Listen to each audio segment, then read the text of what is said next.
We good to go, John? Yeah, whenever you're ready. Okay. This year's team, obviously, at UK, always different. You have different guys coming in. What's the one thing you look at last year that you think is going to be the most important thing to replace from that team had as a championship team for this team? We got to replace 98% of our offense, 98% of our defense, 98% of our rebounding, 98% of our shot blocking, maybe even higher than that. But, you know, our first team, we lose 5 starters and 3 other players off that team. The next team, we lose 4. So the difference last year and this year, we had Terrence Jones, Darius Miller, and Deron Lamb. They carried their team as starters to a Final Four. So when they came back, we had some veteran guys that at least knew, okay, this is what we have to do. Now we have Kyle Wilshire, who did not start one game last year. We're the only team in the BCS, those 72 teams, that comes back without one game where someone started. Last year, after you guys won the championship, you talked a lot about the players, how it meant a lot because the players were able to accomplish that, and not so much personally. I remember after the game, and everybody ran up on the court, confetti's flying. We were standing there, and I turned around, and I saw you. I think you were with John or Dwayne or somebody, and you were saying, "Where's my wife? Where's my wife?" What was that moment like personally? I mean, for your family and even with the players in the locker room? Because afterwards, you talked a lot about the players, but personally, what was that moment of winning that title? What was that like? Well, you saw I was trying to find my wife at the time, and you know, when you go, you're the wife of a coach. You just, you're running the household yourself. You're practically raising the children yourself. You have to be someone, like in my wife's case, does not want any of the limelight. I didn't buy into this, you did. She doesn't like going to dinners with me. She doesn't like doing to functions with me because that's not her deal. But I wanted her to be there to enjoy this, and you know, and it wasn't like a relief, but it made it so that my friends and family don't have to talk about, you know, like national titles. And again, what does it mean? Well, coaching at Kentucky, 5 different coaches have won a national title here. 5 different ones. No other school can say that or even be close to that. Many have never won one. And if they had, maybe it's 2 coaches. 5. What it says is, if you're coach here, you have a chance to win a national title. None of the 5 won a national title in any other school. I won in one school, Kentucky. I'm throwing me in there. So you're here. What does it mean to win a national title here? Well, ask the other 4 guys. Yeah.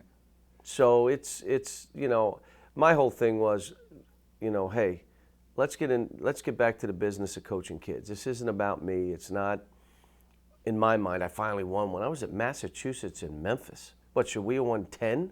Yeah. I was at Massachusetts and Memphis. He hadn't won a national. Massachusetts and Memphis. It wasn't like I was at, you know, so I didn't see it the way everybody else did. And I think my wife, when I hugged her, I said, now we can get on with coaching kids. That's what I said to her. Well, those kids, they always talk about how the importance that you've played in their lives, and they've learned so much from you as they grow up to be men and move on with their careers.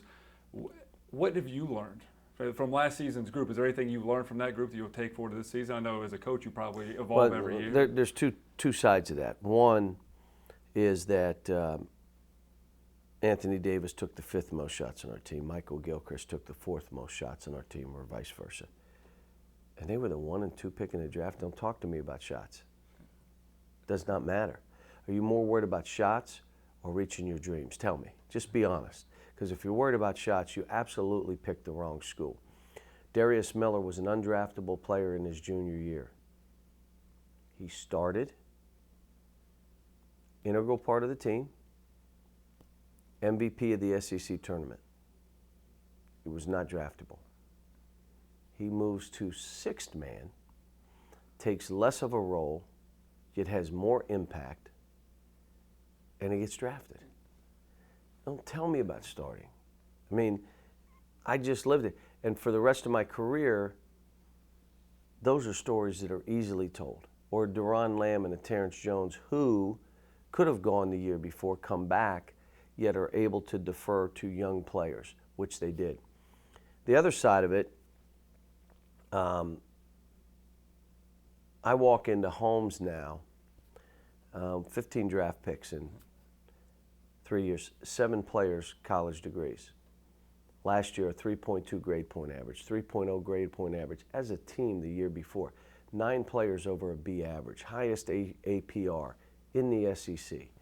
Don't tell me we don't care about anything but playing basketball. You can say it and say it and say it and say it. Maybe it's true. It's not true, okay?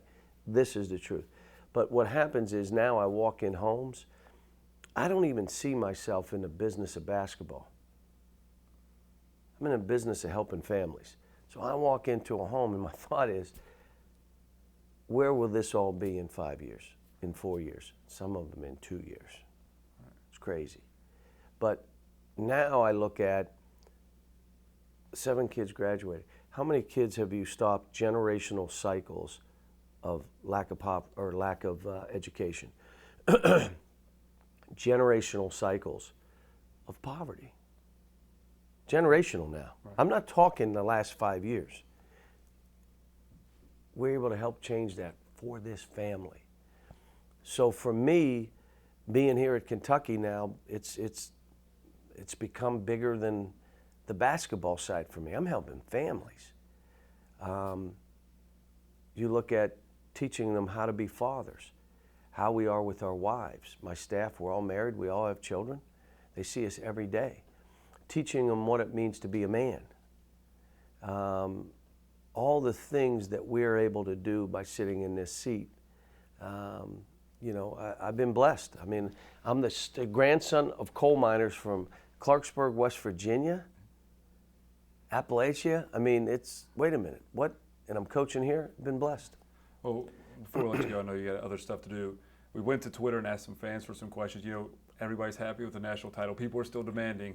And Joseph Reed sent us a tweet that said he's starting to get nervous about the next recruiting class. Can you just tell him some good news? Everything's going to be okay. I think we had the number 1 class and the number 1 class and the number 1 class and number 1 class.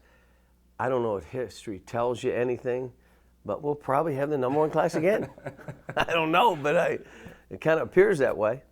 Okay, perfect. Thank you, Coach. Appreciate it. Yeah, that's all.